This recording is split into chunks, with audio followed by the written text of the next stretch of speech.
नमस्कार दोस्तों, आज हम इस वीडियो में आपके साथ डिस्कस करेंगे सर्वो मोटर और स्टेपर मोटर के बीच में क्या डिफरेंस होता है। हमने कुछ फैक्टर को कंसीडर किया है जिसके आधार पर देखेंगे कि कैसे स्टेपर मोटर सर्वो मोटर से अलग होती है।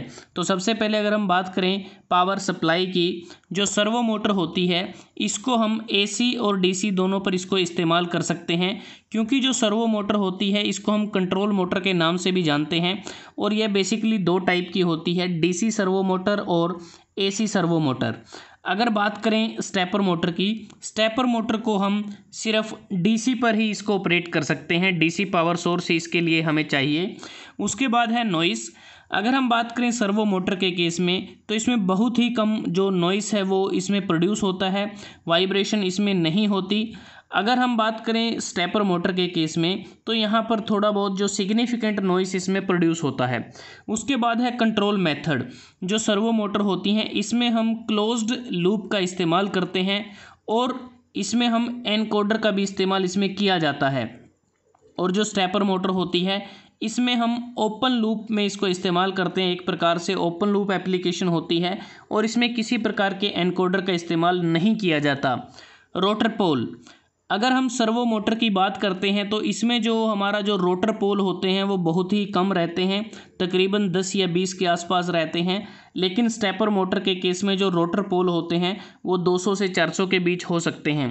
रोटेशनल स्पीड की अगर बात करें, सर्वो मोटर के केस में जो रोटेशनल स्पीड है वो काफ़ी ज़्यादा रहती है, फास्ट रहती है, तकरीबन 3000 से 6000 RPM के बीच। लेकिन स्टेपर मोटर के केस में जो रोटेशनल स्पीड रहती है वो बहुत कम रहती है, 1000 से 2000 RPM के बीच में। फ्रेम साइज़ की अगर बात करते हैं, जो सर्वो मोटर होती है ये हमें वाइड वैरायटी में इसके फ्रेम साइज़ में ये अवेलेबल रहती है, लेकिन स्टेपर मोटर के लिए जो फ्रेम साइज़ हैं वो लिमिटेड होते हैं। मोटर लाइफ की अगर बात करते हैं तो सर्वो मोटर में हम जो ब्रशेज़ होते हैं जो हम DC सर्वो मोटर में इस्तेमाल करते हैं उसको तकरीबन 2000 घंटे के ऑपरेशन के बाद उनको रिप्लेस करना पड़ता है, और जो हम एनकोडर का यूज़ करते हैं उनको भी हमें रिप्लेस करने की आवश्यकता होती है। तो इसलिए सर्वो मोटर के केस में जो लाइफ है वो कम रहती है। और जो स्टेपर मोटर होते हैं इसमें जो वियरिंग पार्ट होते हैं वो सिर्फ बेयरिंग होते हैं, तो इसलिए स्टेपर मोटर की जो लाइफ है वो ज़्यादा होती है। और दूसरी बात, सर्वो मोटर के केस में जो मोटर होती है वो मैकेनिकली कॉम्प्लेक्स होती है और स्टेपर मोटर के केस में सिंपल होती है। प्राइस की अगर बात करते हैं तो प्राइस सर्वो मोटर का प्राइस ज़्यादा होता है, एक एक्सपेंसिव मोटर होती है। जो स्टेपर मोटर होती है ये इनएक्सपेंसिव होती है, सस्ती होती है। परफॉर्मेंस की अगर बात करें, दो चीज़ों में हमें ध्यान में रखना है, कांस्टेंट लोड के केस में और फ्लक्चुएटिंग लोड, जो लोड वेरिएशन होता है। जब कांस्टेंट लोड के रिस्पेक्ट में परफॉर्मेंस देखते हैं सर्वो मोटर की तो वो बहुत ही अच्छी होती है स्टेपर मोटर के मुकाबले। मतलब कि कांस्टेंट लोड के केस में स्टेपर मोटर की जो परफॉर्मेंस है वो सर्वो मोटर से कम होती है।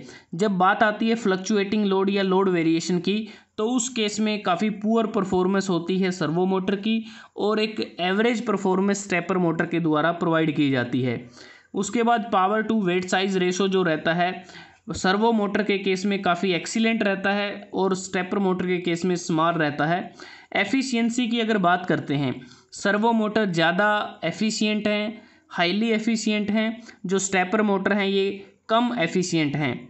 हाई टॉर्क की अगर बात करें, हाई टॉर्क हमें सर्वो मोटर के केस में हाई स्पीड पर मिलता है, जबकि स्टेपर मोटर के केस में हाई टॉर्क हमें लो स्पीड पर मिलता है। Hunting during stop position, hunting during stop position, तो ये जो हमें जो हंटिंग होती है सर्वो मोटर के केस में स्टॉप पोजीशन में हमें मिलती है, लेकिन स्टेपर मोटर के केस में ऐसा कोई कंसेप्ट नहीं होता। रिलायबिलिटी, सर्वो मोटर कम रिलायबल होती हैं और जो स्टेपर मोटर हैं ये ज़्यादा रिलायबल होती हैं, क्योंकि इसमें हम एनकोडर का इस्तेमाल नहीं करते ये, और ये एनकोडर के फेल होने की कोई इसमें गुंजाइश नहीं रहती। उसके बाद हीट जनरेशन की अगर बात करें, सर्वो मोटर के केस में कम हीट जनरेट होती है, जबकि स्टेपर मोटर के केस में ज़्यादा हीट जनरेट होती है। तो एक प्रकार से सर्वो मोटर हाईली एक्यूरेसी पर काम करती हैं और जो स्टेपर मोटर हैं ये कम एक्यूरेसी पे काम करती हैं। उसके बाद बात आती है एप्लीकेशन की कि किस मोटर को कहाँ पर इस्तेमाल किया जाता है। सर्वो मोटर को अगर हम बात करें, रोबोटिक आर्म, रोबोटिक लेग्स में इसका इस्तेमाल किया जाता है, पैकेजिंग मशीन में, रडार सिस्टम, प्रोसेस कंट्रोलर में, कंप्यूटर रोबोटिक्स में, मशीन टूल में, ट्रैकिंग और गाइडिंग सिस्टम में इसका इस्तेमाल किया जाता है। तो इसके अलावा और भी बहुत सारी एप्लीकेशन है, जैसे जो मेडिकल जो डिवाइसेस होते हैं उसमें भी सर्वो मोटर का इस्तेमाल किया जाता है। इंजेक्शन मोल्डिंग मशीन में, जो डिफेंस इंडस्ट्री में बहुत ज़्यादा यूज है, स्पेशल पर्पज मशीन में, सेमीकंडक्टर इक्विपमेंट में, तो ये इसकी एप्लीकेशन रहती हैं सर्वो मोटर की। अगर स्टेपर मोटर की बात करते हैं तो इसको भी हम मेडिकल बायोटेक इंडस्ट्री में इसका यूज़ करते हैं, सिक्योरिटी और डिफेंस में भी इसका यूज है, सेमीकंडक्टर इक्विपमेंट्स में, 3D प्रिंटर में भी इसका इस्तेमाल किया जाता है। तो दोस्तों आज हमने इस वीडियो में आपके साथ डिस्कस किया सर्वो मोटर और स्टेपर मोटर में दोनों के बीच में क्या डिफरेंस है, कैसे ये एक दूसरे से अलग हैं। अगर आपको ये वीडियो अच्छा लगा आप इसको लाइक कर सकते हैं, शेयर कर सकते हैं अपने दोस्तों के साथ, स्टूडेंट्स के साथ, और चैनल को सब्सक्राइब करना ना भूलें। जल्दी हाजिर होते हैं एक नई वीडियो के साथ, तब तक के लिए धन्यवाद। आपका दिन शुभ रहे।